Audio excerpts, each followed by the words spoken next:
So without spare wheels, obviously, we had 2 more stages to go. So we had to back off a little bit, because if you get 1 more puncture, then we're out of the rally, because the car has to make it back here on 4 proper inflated wheels according to the new rules. So yeah, so with that we've ended up slowing down a little bit, but it's okay. I think we're still lying second at the moment, and it's a long way to go. So Safari is really living up to its expectations.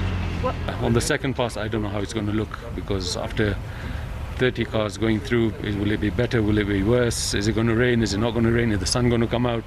So all these factors actually make us influence our decisions, basically. But more or less, you actually just instantly make decisions when you get to the challenge itself. That's how this rally is today. No, but it's good though. It's pretty rough. It's pretty wet. I enjoy wet rallies. Yeah, and I'm enjoying the car now. I'm getting the hang of it. It's going well. Early days, but we're going okay. So we've got a bit of a lead, so we'll try and preserve it on the second loop. But it's not often you get given a car, so I'm going to drive it like I stole it. As you can hear, our car has got problems there. We ingested water and then it compressed our filter and turned the car off. So we had to stop and make some modifications and pull the air filter off and get going again. But then once the air filter was off, we didn't want to pull any more water into the engine, so we had to drive slowly. And then the misfire, driving back here, you know, it's tough. That's why we haven't washed the car, because there's no time, and if we wash anything, the car's going to ingest some water. You know, in those stages, I don't think we're going to get a chance to try catch up. So we're just going to do our best and get through the day. Broke a control arm just over the rockery, so to drive it on transport was a bit difficult. So we just got here in time. So we've hemorrhaged a lot of time, but still a long rally to go. Yeah, there's not much choice. You still have to keep pushing. I mean, if something happens to someone else, we might be able to catch a position. So let's see. Still a long way to go. You know, the wet is so difficult. It's very unpredictable. There's braking points are wrong, and I mean, trying to keep up with Carl is quite difficult in the mud. I think we did a decent job in the first 2 stages, but the last one was going well until the puncture. But it is what it is. Sections, but we tried to play very safe. It was tricky. There were some muddy sections that just caught you off guard. So we just played really safe. Tried to bring the car back. Still a long rally. I think the strategy today is to finish really. Maybe if it's drier, we can commit more, and then yeah, get ready for tomorrow. When you make the notes and it becomes really wet, they tend to change.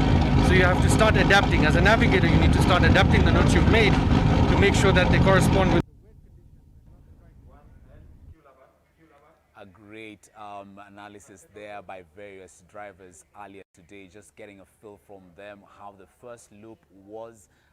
Really excited, Carl Tundo, I must say. Of course, he's leading currently at the moment. That is after the Elementator second stage. I mean, Elementator second run, that is. And we saw Carl Tundo leading, and you can notice he was very comfortable, I must say. Whether it rains or not, he just said, you know what, we're just going to plow through, and we're enjoying the rally as well. Baldev Chaga, same case. What you notice there again, Ian Duncan, who we managed to interview as well, was very comfortable with his classic car, but just checking into service, hasn't made it out due to technical problems, but says he will run for a super rally. That's tomorrow. The day again has had various casualties, I must say. Hussein Malik, of course, navigated by Linet Ayuko. We've had Rajiv Ruparelia and Issa Mwari, who've not made it back to service. And of course, we'll be keeping you an update of what exactly happened and how things were. Remember, again, this is the rally headquarters. This is where the cars will be serviced. We're going to get a view of what exactly is going to happen when they come in after the Sleeping Warrior stage. That is the second run.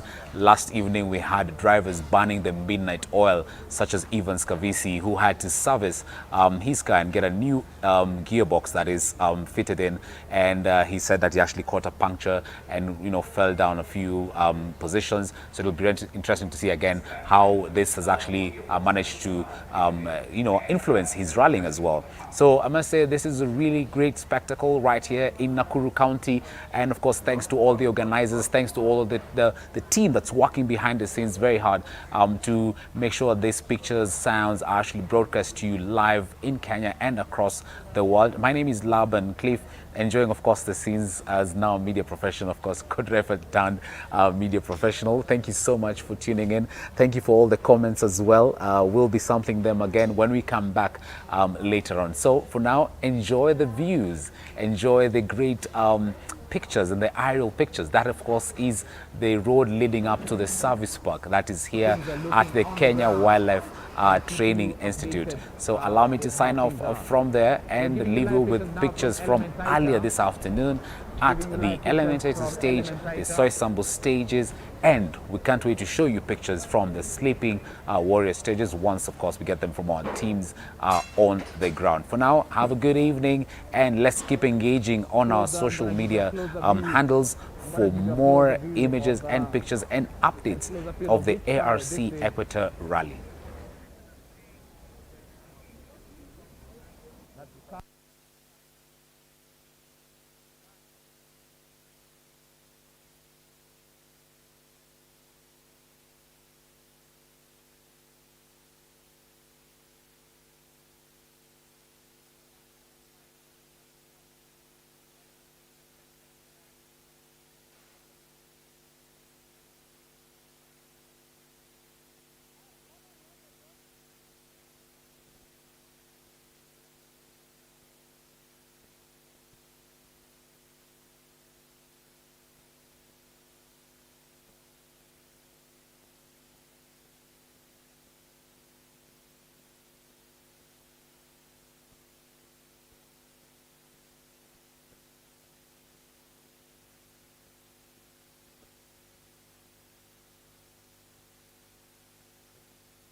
Yeah. So we can also talk about that.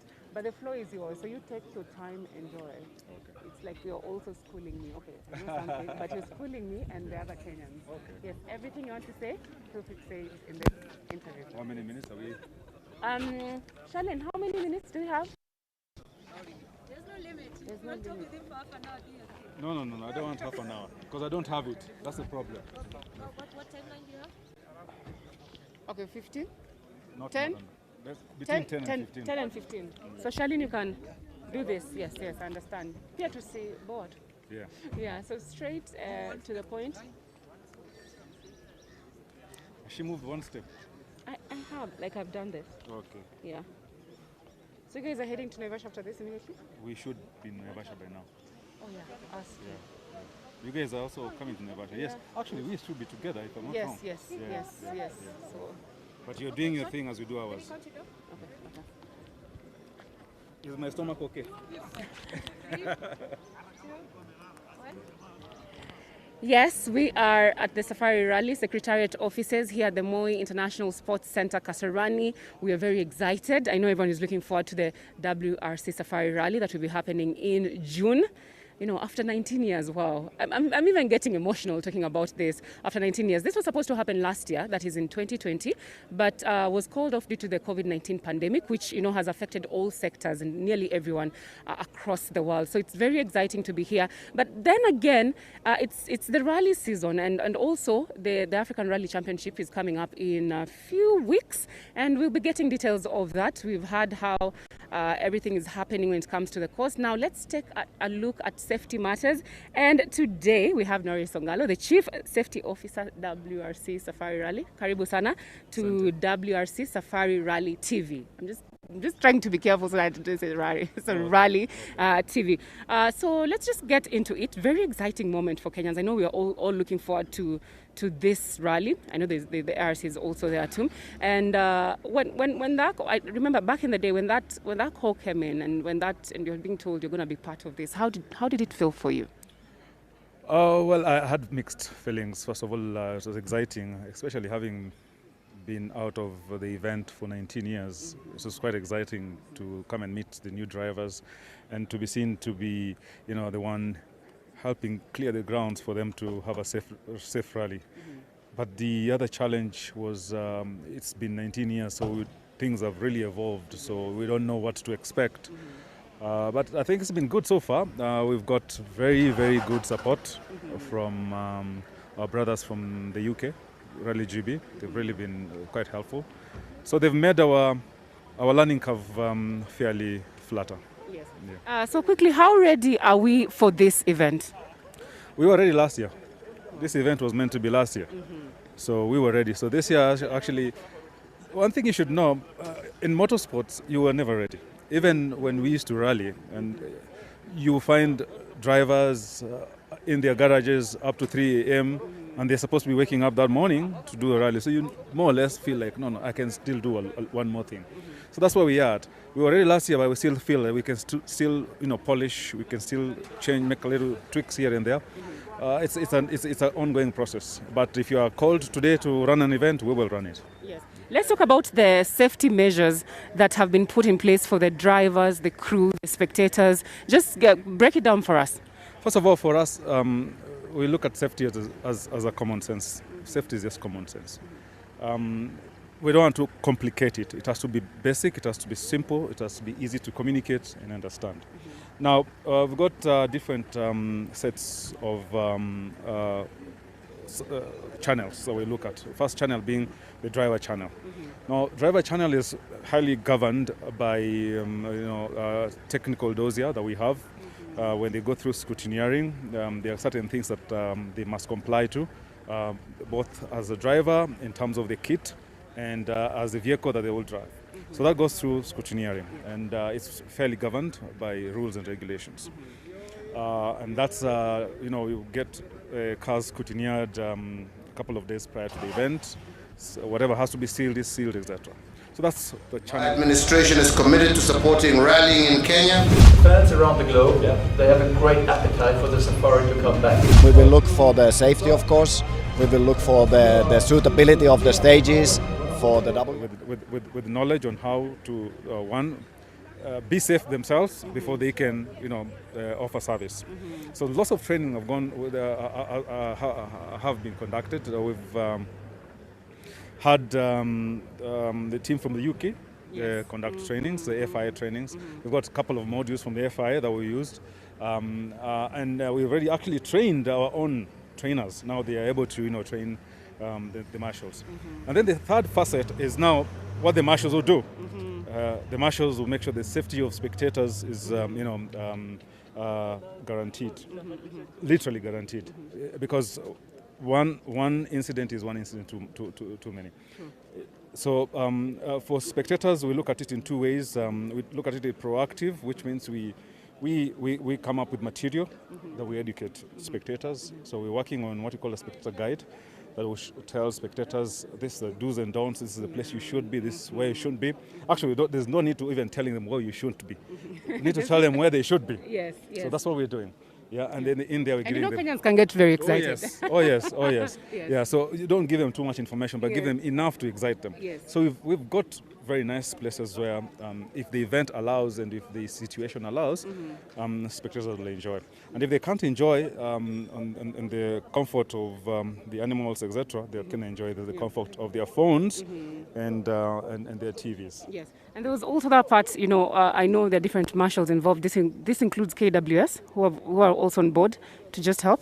When you start working on an event like this from a safety point of view, the first thing you do is a risk assessment. Now, once you complete your risk assessment and you have highlighted which are the most highly likely items to happen and which are the most severe items to happen, you come up with a safety matrix. Now, from the safety matrix, you now prioritize what sort of mitigation actions do you need to take for each action. And now those mitigation actions are summed up in a document called a safety book. Yeah. Now within the safety book, you realize that you have resources, and the resources could be the marshals, could be KWS, could be police, and then also could be equipment. True. Okay, so to your point, yes, KWS is one of the resources we require because one of the risks we saw was wild animals. We don't know how to talk to them. We don't know their language. Yes. I wish we had. Yeah. So KWS will definitely step in and help us, and we already know which pockets we need their help. Yes. And it's not just KWS because some of the routes in private ranches, but also they have their own people. So also those we call them as part of the team. Yes. Wow, and I know we'll continue talking about this as we go forward on the WRC Safari Rally TV about all the safety measures put in place because I know it's very wide. But I think as we go on, you can break it down for the guys at home, for our viewers, just what will be happening. So finally, as we wrap up, because I know you have to go, what do you think you personally are looking forward to let's start with the ARC, which is like in a few days' time, and then with the WRC. ARC is just 2 months to WRC. Yeah. That's the other way around. WRC is 2 months. Yes. You got the gist. Yes, I do. Yeah. I would love them to have different scenarios. The same routes, but different scenarios. I'd want one to be wet, one to be dry. Wow.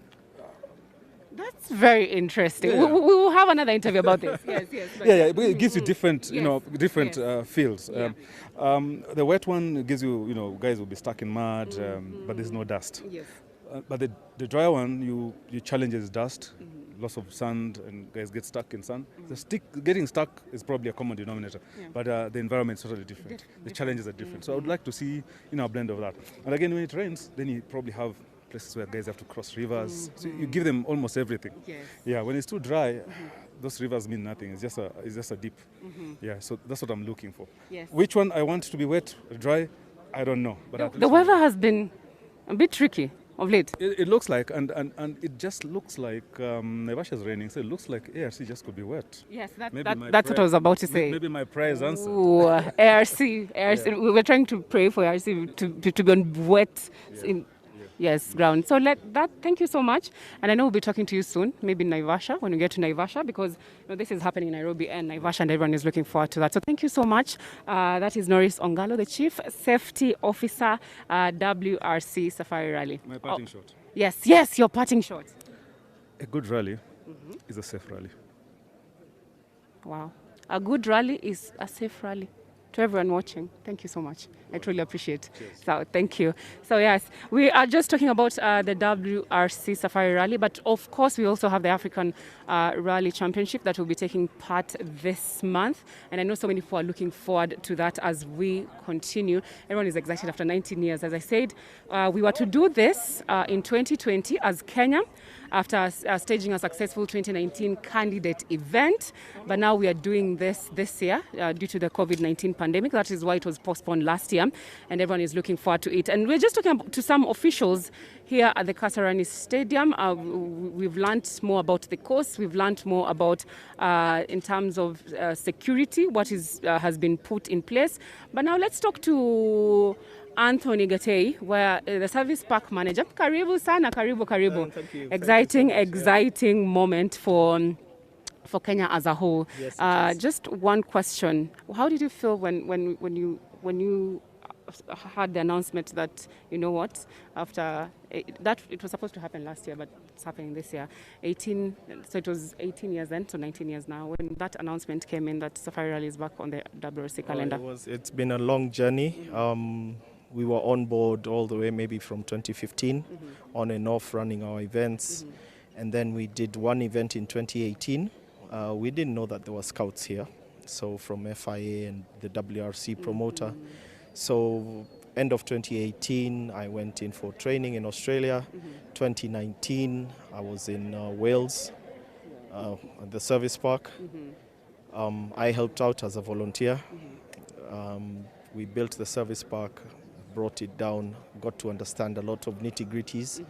Now carrying forth from Australia and into Wales Rally GB, and it was wow, it was quite an experience. We really we understood rally, but we needed to tweak some parts to move up to WRC just a little. We were at about 80%, so that 20% was just awesome. Yes. Then the announcement came in. There are no words. I've been looking at going to watch a WRC event out there because I lived on the circuits before they were done, involved in a lot of motorsport from my dad and myself. So family. Yes, it didn't sink in for a while. Then I realized I kept on saying I need to go and watch a WRC, but in a span of 3 years at work, or was it 2 years? I was active in 2 WRCs, and it was coming home. Then we had the announcement that we weren't holding it. It was very hard. It was very hard, but we held together. We are here. As you can see, we are having our COVID jabs, getting ready, and so that we can get our second one in June in preparation, so that when our guests come, we are strong. The body is strong in the sense that we are able to resist the virus. And we're just working flat out. Yes. Yeah. Sorry, and before we continue with just you breaking down to guys at home, that's why we are here at WRC. Safari Rally TV, so that guys at home can actually get to understand what is being done behind the scenes. Because I know so many people will be watching in June, and they will think, oh, it just popped up. But that's not the case. We know the work that's going on behind the scenes, and that's why we're trying to tell people to see what is exactly happening. Yes. Yeah, so first of all, congratulations to just being among the people who are trying to make this event a success. So kindly, if you can, break it down to guys at home, everything about being a service park manager. Service park manager entails quite a lot. I'm the host. The cars come there, they get serviced there, all the officials pass through there, picking up the equipment, the team managers, media, yourselves, I house you. It's just a running hotel. So we make sure everything is in place, the garages. I'll just use terminology that everybody can understand. Yes. We have the garages, we have the catering, we have your offices running, we have to have all the facilities, your water, your electricity, your comfort, when you need to visit a little room. There's what else? There's internet, there's everyone. All the officials you will speak to, I house them. Wow, wonderful. Yes, as I house them. So they're doing their thing, and I'm making sure they're doing their thing, and I'm doing my thing. And then when it all quietens down at night, I clean it up. Our administration is committed to supporting rallying in Kenya. Fans around the globe, they have a great appetite for the safari to come back. We will look for the safety, of course. We will look for the suitability of the stages for the WRC, because as you know, in the past when we were driving here, the roads were not closed. And it's also to put on the best stages that you possibly can. And ours are muddy and slippy, but they're fast, they're challenging, they're narrow, they leave no room for error. As a country, as a federation, as a secretariat, as a ministry, we have done all that needs to be done to make sure that we are not. My administration is committed to supporting rallying in Kenya. Fans around the globe, they have a great appetite for the safari to come back. We will look for the safety, of course. We will look for the suitability of the stages for the WRC, because as you know, in the past when we were driving here, the roads were not closed. And it's also to put on the best stages that you possibly can. And ours are muddy and slippy, but they're fast, they're challenging, they're narrow, they leave no room for error. As a country, as a federation, as a secretariat, as a ministry, we have done all that needs to be done to make sure that we are not disqualified based on poor performance. Has been achieved. Congratulations. The Kenyan flag will also feature on a winning podium.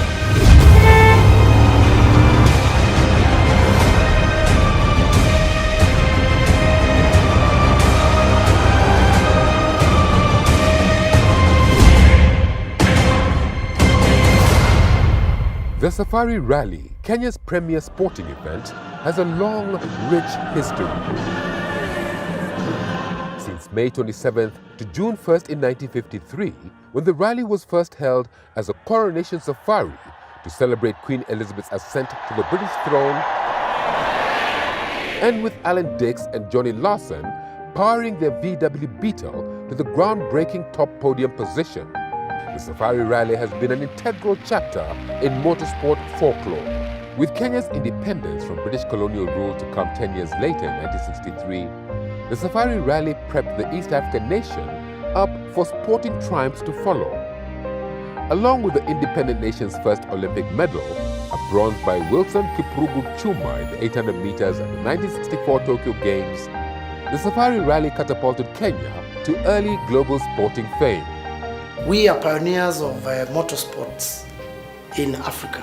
We started our rally in 1953, way before any other country in Africa started.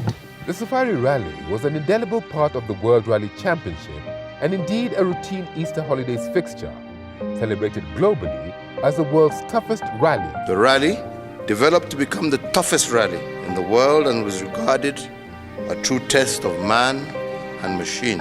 I'm very nostalgic actually about the Safari Rally. It was as if it was, hours and hours alone. We didn't believe that it happened anywhere else.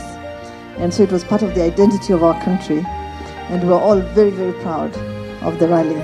I just want to say on a personal perspective that I grew up in Kenya, watching all those drivers that whizzing past our house in Mayaki Way on the way to their stages. And producing the best out of the rallying legends, both homegrown and foreign, like Nick Nowicki, Joginder Singh, Sheka Mehta, Bjorn Waldegard, Ari Vatanen, Mickey Byason, Carlos Sainz, Ian Duncan, Richard Burns and Colin McRae, to name but a few conquerors of the classic. Michelle Mouton and Fabrizia Pons formed a formidable all-ladies crew that for years endeared fans to the rally. However, with the transformation of global motorsport that brought about shorter, faster and more secure sections, coupled with increasing commercial and safety demands of the growing sport, the Safari Rally was forced to take a backseat in 2002 when it was removed from the World Rally Championship Series for the first time. The Safari Rally continued to enjoy International Automobile Federation World Rally Championship status until the year 2002. When the event was dropped from the World Rally Championship and relegated to the African Rally Championship. It was a bitter pill to swallow for the Easter fixture, but nonetheless an inevitable one. At one time, the Safari Rally was among the top, and we lost that. We won that back in Africa. The hard work of getting the iconic rally back to the World Rally Championship hinged around commercial, safety and organizational assurances. Above all, a watertight government commitment was absolutely necessary to convince the International Automobile Federation to get the event back into the global fold. The government, through the Ministry of Sports, is eager to lend a hand, whatever support that the industry and sponsors may require. There's always going to be a tough journey back to the global calendar for the Safari Rally. nonetheless one that Kenyan authorities were prepared to execute. The World Rally Championship deserved an event in Africa, so I know you will do everything you can to be at the level of the FIA, and I know also I can tell you that it's not easy, so you will have to work very hard, but I'm sure you will do it. It's taken a lot of effort, a lot of time, a lot of energy, passion, commitment to get us to where we are today. The journey is not over, but I think we are in a very good place.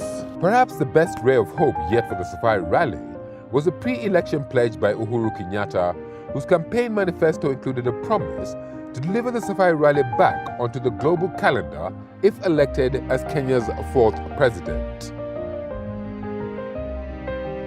It was all systems go, with the elevation of Safari Rally veteran driver Phineas Kimathi as president of the Kenya Motorsports Federation, signaling the beginning of the event's fight for readmission onto the global circuit. We want to achieve, concurrence that our organization meets the World Rally Championship standards and also meets the FIA safety standards. And when Kimathi was appointed the World Rally Championship Commission in May 2017, it was all hands on deck as Kenya stepped up its bid to have the Safari Rally reinstated on the World Rally Championship calendar and deliver President Kenyatta's pledge for the return of the rally to global stage. We have to get it right, and the entire government is behind it. It is one of the items in the Jubilee Manifesto in regard to sport. So we are all committed to get it done properly, and we have the time, we have the passion, we're ready, and we are putting in a lot of time, and we are putting in a lot of commitment. Everybody, like you've seen today, all the officials assigned duties have been working tirelessly. The drive is not money, it's pure passion and the love of the country to make sure that we get things done for posterity. A lot of behind-the-scenes efforts were activated. The WRC project was established through a Gazette notice in December 2017 as the WRC Safari Rally project, following with the project officers, were formally opened in January 2018 in Kasarani Stadium with Rally Ace Kimathi at the helm as the Chief Executive Officer. This marked the creation of the official full-time secretariat with a mandate to work towards the return of the Safari Rally to the WRC calendar. Slowly, Kenya's voice was beginning to be heard, and Kimathi's team efforts started bearing fruit. The FIA paid keen attention to these developments and expressed interest in the Safari Rally's spirited push. The Kenya government's financial and safety assurances were necessary at this stage to convince FIA that Nairobi was on track. For us to achieve this, I continue to call on corporate sponsors, and I thank especially KCB and all private sector stakeholders to join hands with government in supporting the emergence and growth of this rallying talent that we have. The WRC Safari Rally project was intended to do exactly that. Confident of the government's support and aware of the WRC promoters' interest in the return of the Safari Rally to the WRC calendar, Kimathi went on a global charm offensive, holding several meetings in Italy, Ethiopia, Austria, Switzerland, Nigeria, France, Germany, Philippines, United Kingdom, and in Finland with WRC event organizers. The meetings were also attended by other Kenyan government representatives, particularly the Sports Cabinet Secretary and the Principal Secretary. All the steps were closely monitored with keen interest by the FIA. We are in a quite organized process when we go and try to identify new venues for the championship. And this is a first step, getting the impressions on site, seeing if it makes sense to pursue this, working on this target. We share our impressions with other stakeholders like the team principals, the FIA in particular, and we discuss with them if it makes sense to go to the next step. And the next step would be to enter into a commercial agreement. And based on the commercial agreement, then we would like to do what we call a candidate event. This means we come here with an official team observing a similar event like this, maybe a bit better, but together with FIA officials, with team representatives, and this will give us opportunity to make a final, proper evaluation of a reasonably big event, And this evaluation, let's assume it is positive, allows us to propose this new event to the next year's WRC calendar. The results were starting to show. It was finally agreed that Kenya hosts a candidate rally event to gauge the country's preparedness for a return to the global circuit. Run around a scenic yet challenging route centered around Naivasha in the famous Rift Valley, the 2019 Safari Rally WRC candidate event went flawlessly.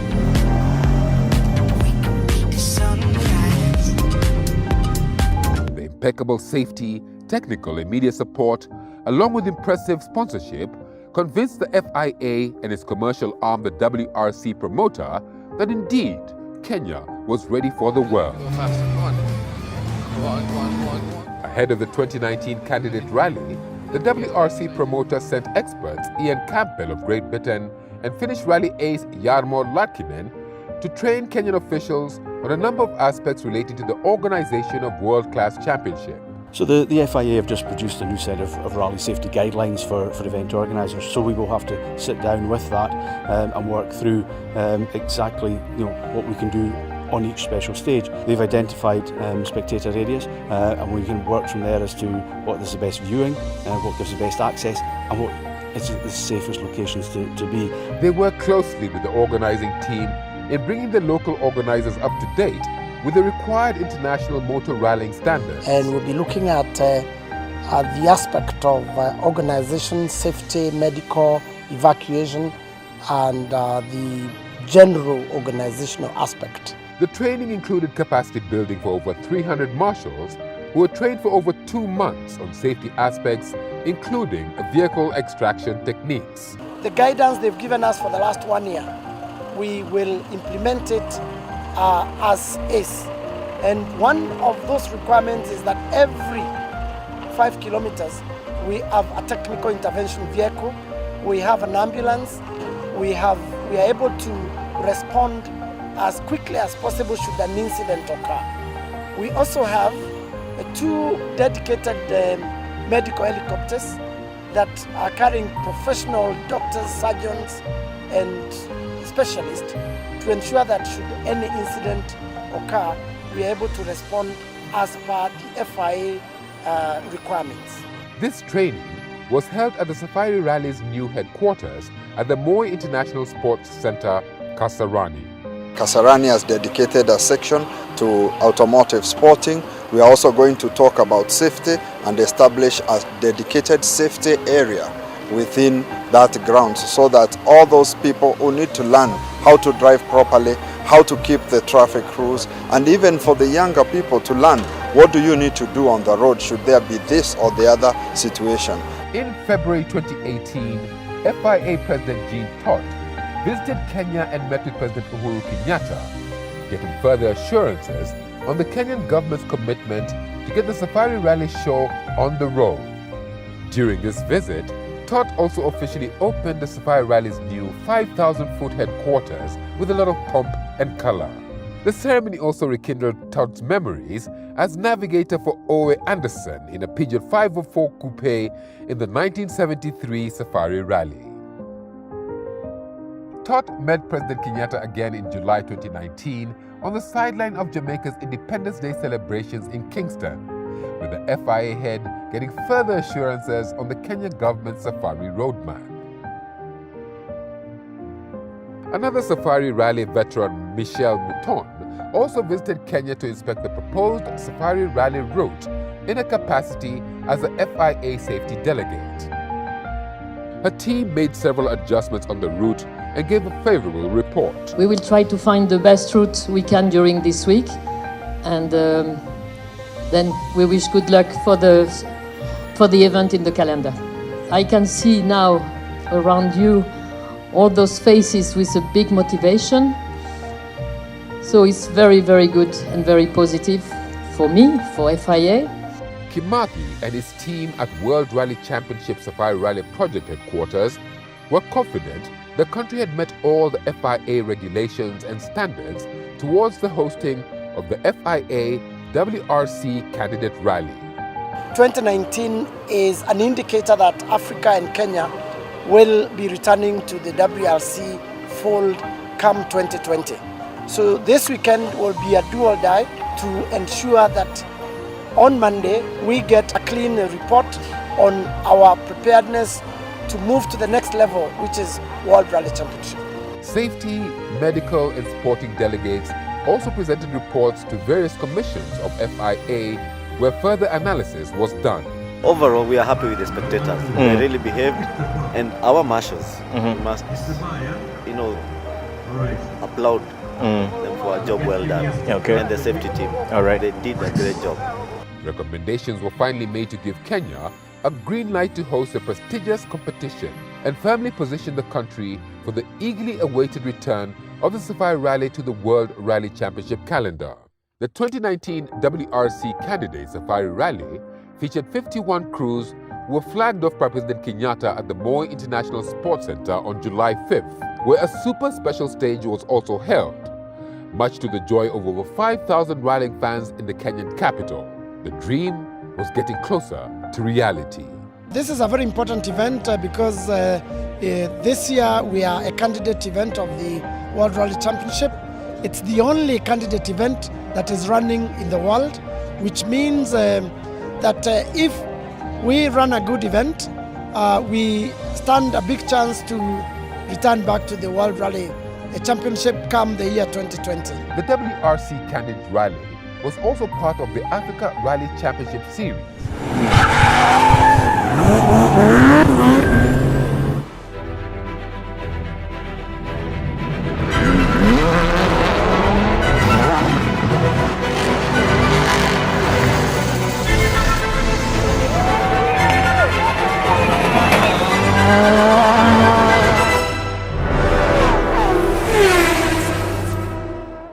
Hi there people, I'm your host Raymond and welcome to Motor Week. This is the most amazing, the most interesting car show in East Africa where we get to bring you a roundup of different motorsports. I'm talking about monster trucks, super bikes, Formula One, you name it, right here on Motor Week.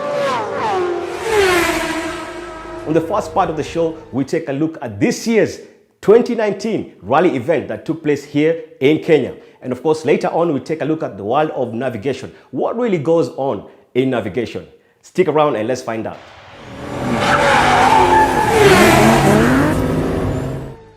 Since Kenya was denied to host the WRC event in 2002, Kenya has been fighting to get back on the WRC calendar. The journey has been tough, but it's almost paying off thanks to a lot of government support and of course support from the Secretariat.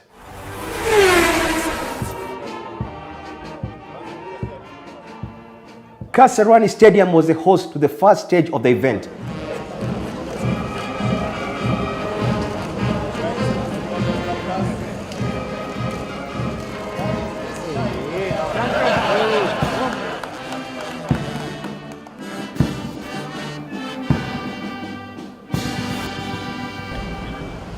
My administration is committed to supporting rallying in Kenya, and indeed, like so many Kenyans, I personally am confident that not only will this Safari Rally be a full series event, but also at some stage the Kenyan flag will also feature on a winning podium.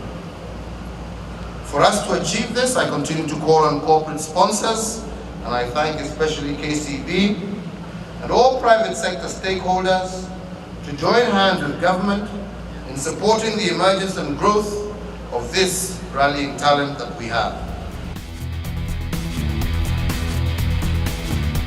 There was a lot of excitement and anticipation in this year's 2019 Safari Rally, and we had the president himself flag off the cars right here at Kasarani. Ladies and gentlemen, as he gets going, Ambassador Karubi Kavaria along with Robert Gow,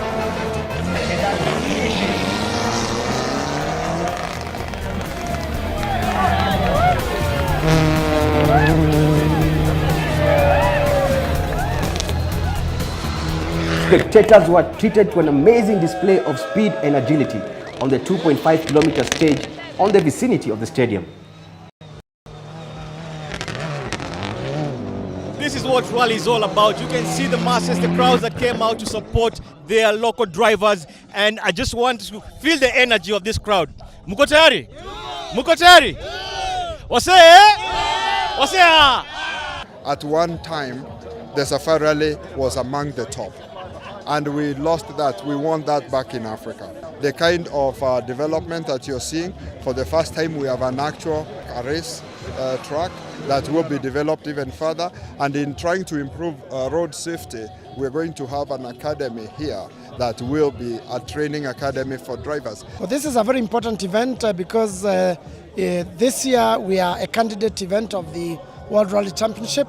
It's the only candidate event that is running in the world, which means that if we run a good event, we stand a big chance to return back to the World Rally Championship come the year 2020. We will look for the safety, of course. We will look for the suitability of the stages for the WRC, because as you know, in the past when we were driving here, the roads were not closed. And now for the WRC and for the safety, they have to be closed, so the format is of course different. Team Uganda came to represent. They came. Look at that. Hi guys, how you doing? Hey. You guys came out in large numbers. You weren't joking this time, huh? Yes, it's true. We have to give support to the Safari Rally. We could say we are about 200, 250. Because anything from here, we get a feedback which flows onto our economy. So far, Uganda is #1 in Africa when it comes to motorsport. And we are proud of our country because we have the spirit and we love the game. Tanzania mko! A message to the fans, please keep safe distances from the cars or the route. That would be awesome.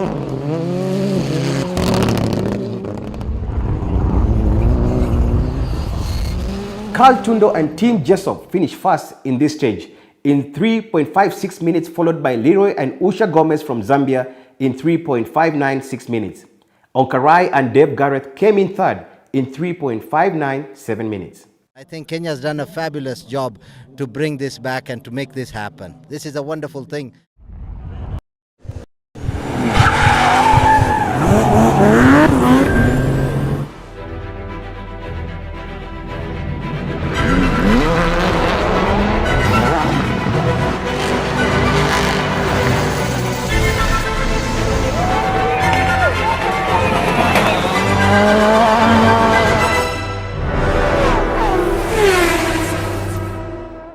Hi there people, I'm your host Raymond and welcome to Motor Week. This is the most amazing, the most interesting car show in East Africa where we get to bring you a roundup of different motorsports. I'm talking about monster trucks, super bikes, Formula One, you name it, right here on Motor Week. On the first part of the show, we take a look at this year's 2019 rally event that took place here in Kenya. And of course, later on, we take a look at the world of navigation. What really goes on in navigation? Stick around and let's find out.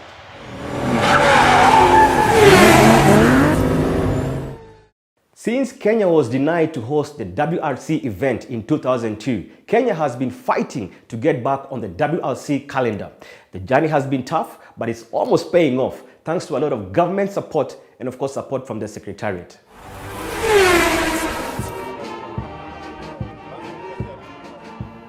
Kasarani Stadium was the host to the first stage of the event.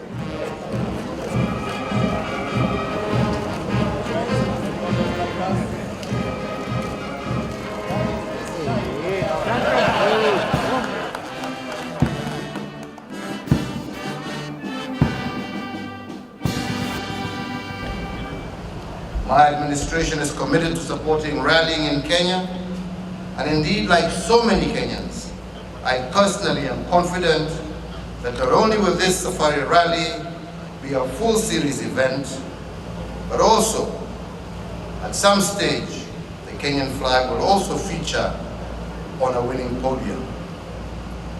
For us to achieve this, I continue to call on corporate sponsors, and I thank especially KCB and all private sector stakeholders to join hands with government in supporting the emergence and growth of this rallying talent that we have. There was a lot of excitement and anticipation in this year's 2019 Safari Rally, and we had the president himself flag off the cars right here at Kasarani. Ladies and gentlemen, as he gets going, Ambassador Karubi Kavarian along with Robert Gow.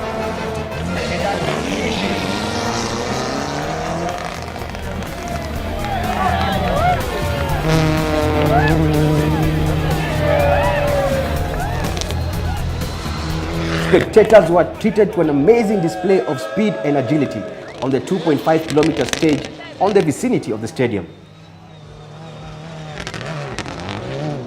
This is what rally is all about. You can see the masses, the crowds that came out to support their local drivers, and I just want to feel the energy of this crowd. Muko tayari? Muko tayari? Wase? Wase? At one time, the Safari Rally was among the top, and we lost that. We want that back in Africa. The kind of development that you're seeing, for the first time we have an actual race track that will be developed even further, and in trying to improve road safety, we're going to have an academy here that will be a training academy for drivers. Well, this is a very important event because this year we are a candidate event of the World Rally Championship. It's the only candidate event that is running in the world, which means that if we run a good event, we stand a big chance to return back to the World Rally Championship come the year 2020. We will look for the safety, of course. We will look for the suitability of the stages for the WRC, because as you know, in the past when we were driving here, the roads were not closed. And now for the WRC and for the safety, they have to be closed, so the format is of course different. Team Uganda came to represent. They came. Look at that. Hi guys, how you doing? Hey. You guys came out in large numbers. You weren't joking this time. Yes, it's true. We have to give support to the Safari Rally. We could say we are about 200, 250. Because anything from here, we get a feedback which flows onto our economy. So far, Uganda is #1 in Africa when it comes to motorsport. And we are proud of our country because we have the spirit and we love the game. Tanzania mko! A message to the fans, please keep safe distances from the cars or the route. That would be awesome.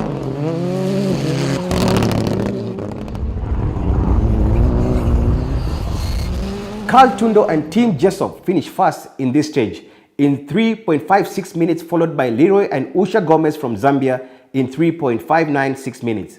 Onkarai and Dave Garrett came in third in 3.597 minutes. I think Kenya has done a fabulous job to bring this back and to make this happen. This is a wonderful thing. Soisambu, located 60 kilometers west of Naivasha, was the second stage of the rally. A special designed spectator zone offered an exciting view for the fans who watched their favorite drivers extract maximum performance from their vehicles. And this was we found a very positive response in that, and we enjoy a tremendous support from all kinds of authorities, from the highest level down to regional level, and medical support, fire departments and so on. This is what a modern World Rally Championship event needs.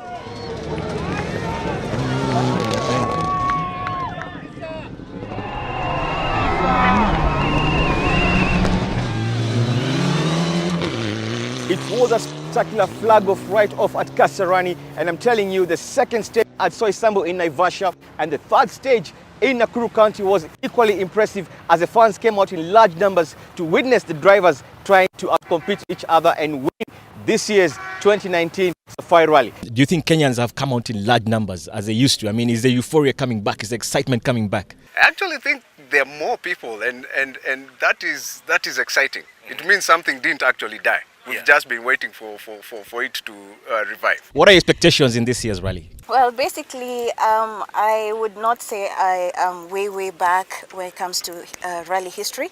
But as I found it, as young as I am, I'm here to show support. Manvir Barian and Dus Tarok took the lead on the second day, but they got stuck in the third stage at Kedong, which was the longest and hardest stage of this rally.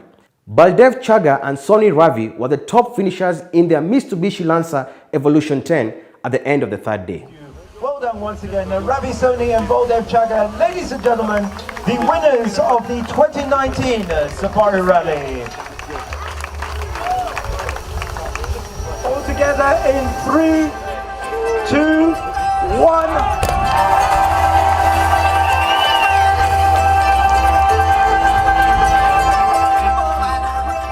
What can you tell me about this year's 2019 Safari Rally? Well, it's exciting, it's dramatic. I've seen that, and we started this a long time ago. I was Minister of Sports 2003, and we started this campaign, but it's a long journey. Now we are here. We hope the FIA and also the World Rally Championship can approve Kenya 2020. We are ready, we are capable, we are competent, and we have a good government support. So we look forward for 2020 event. We've held a very successful trial event, and I'm almost certain that it will be coming back here. Yeah. When that happens, we're talking about a direct injection of 3-4 billion shillings into our economy.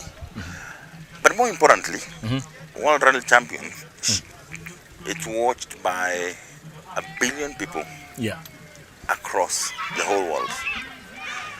So in June 2020, for about 3 or 4 days, 1 billion people will be focused on the Republic of Kenya. 1 billion people will watch our flora and our fauna.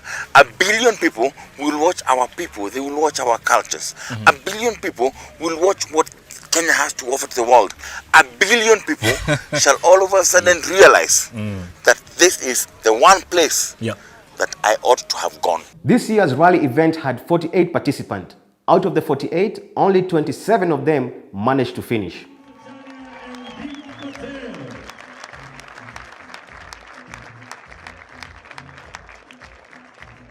Let's hear it for Uganda, please. You can do anything if you can put your mind to it. Do you agree with me? As you have seen, it was a very interesting and successful event. Let's thank the Secretariat for bringing the WRC back. And of course, in other news, we did have other events going down. When we go all the way to Whistling Morans in Athi River, where we had the Motor Champ 2 Bikes event taking place. And of course, don't forget to catch the Austrian GP that took place last week. Whistling Moran was a venue for the National Superbike Race 2, and the track was set for the competitors to showcase their prowess. The weekend's venue was full of pomp and drama at the Whistling Moran's racetrack and stand. The Superbike stars hit the circuit for the final time. The track had different levels of corners and fast downhills with large amounts of runoffs. Wakili Timamu got away with the third race, immediately demonstrating the capacity to equal for the Supersport 300 categories. Sammy Goodluck posted an impressive performance to finish second in the 300 categories, while the winner of the 300 category came in third. This was the most exciting and challenging race of the year. As Motorweek team, we wish them all the best in the upcoming competitions. Losing his front wing going into turn one. Bottas ahead of Hamilton. Now, no Norris. He's the checkered flag. He knows that he's the number one in Albert Park today, and he wins it by a distance. Lewis Hamilton. Let's take a stop at the gas station. We'll be right back after the break.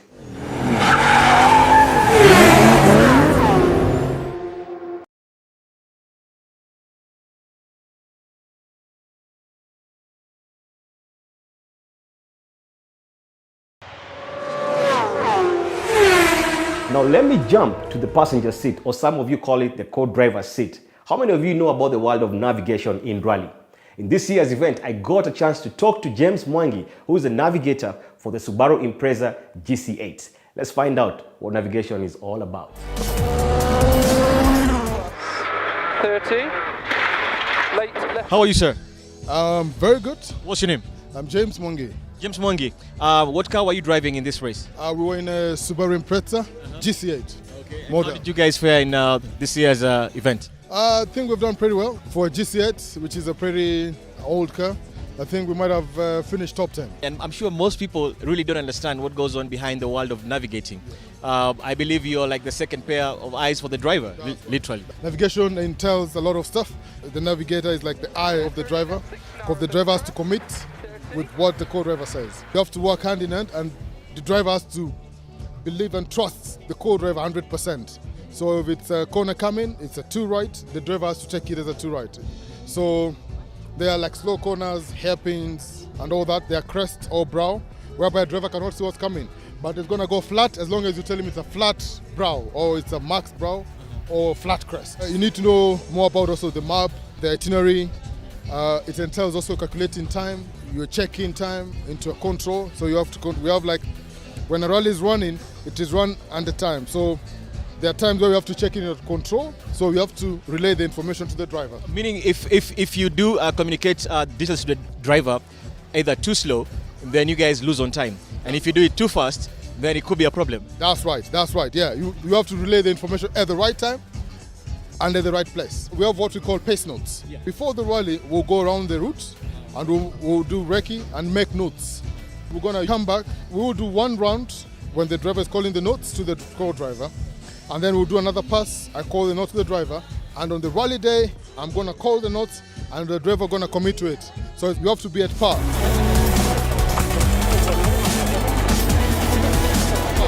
In the world of navigation, different teams use different systems for navigation. Yeah. Like I think in Europe they use the Jemba system. Is there a specific system that is used here in Kenya or East Africa? It's what I can say in world of navigation, it's not about a country, it's about a driver. So different drivers would love different like type of notes. We have what we call descriptive notes. It's whereby you would say a corner is medium right. The same medium right, a driver who wants a number system, another driver would call it a 3 right. Another driver would call the same corner starting with the direction and the number. So I would say a right 3. So it works all different drivers. So it's not a standard system. No, it's not a standard system. It's not a standard system. It is what the driver can absorb and what he can easily learn and use that. Yeah. Has there been a moment where maybe the driver didn't listen to you? I mean, you've done recce together, so you know he kind of knows the route, and you're reading the notes, and you know he doesn't listen. I've seen shots where you know there's argument in the car. I mean, there's some certain misunderstanding in the car and stuff, but you have to know that you're in that car together. You have to trust the other person. Good driver performing well must be listening and must be in sync with the co-driver. So a driver cannot just do it alone. It's impossible. Yeah. What happens when maybe you make a mistake as you're navigating? How do you bring him back to speed and get back on the Yeah, there are certain instances or places whereby a co-driver can get lost or something, but with experience you get to avoid that.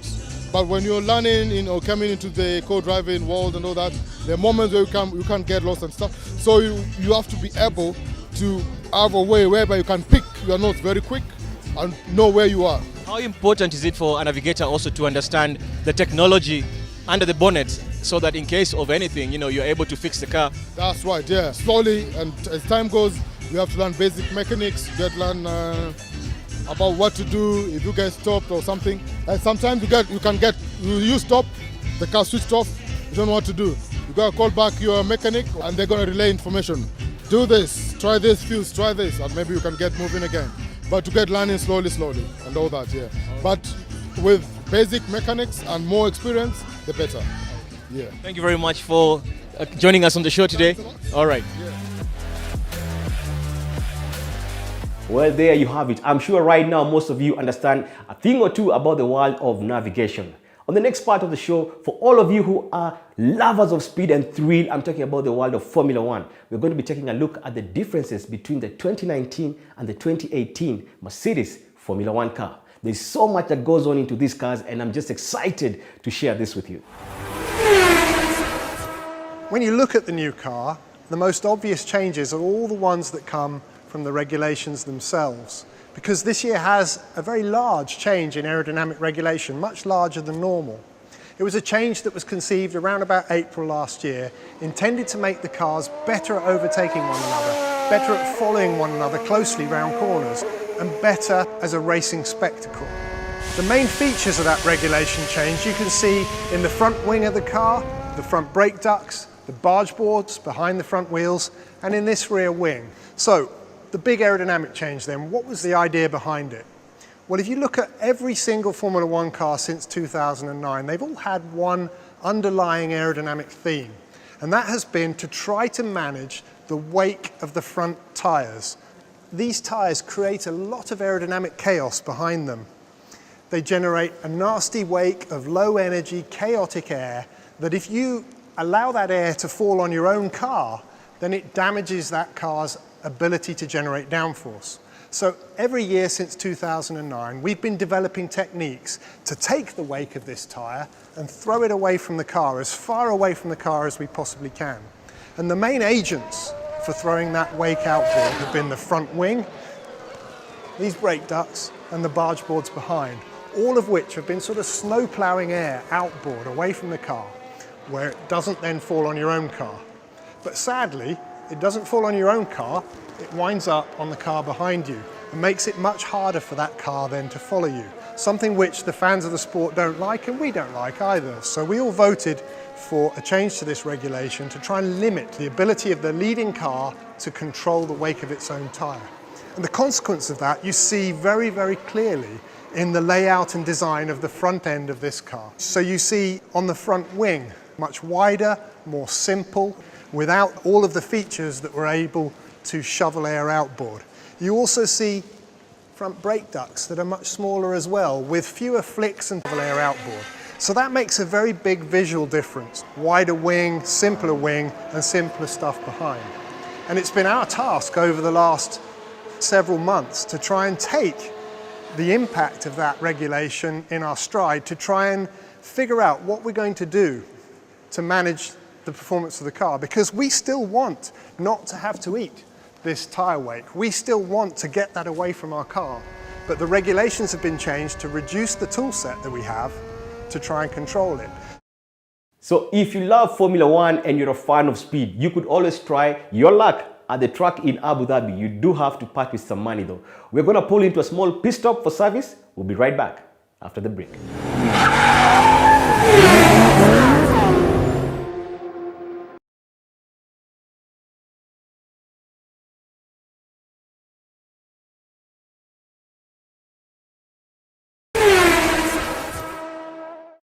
Well, after the maintenance and service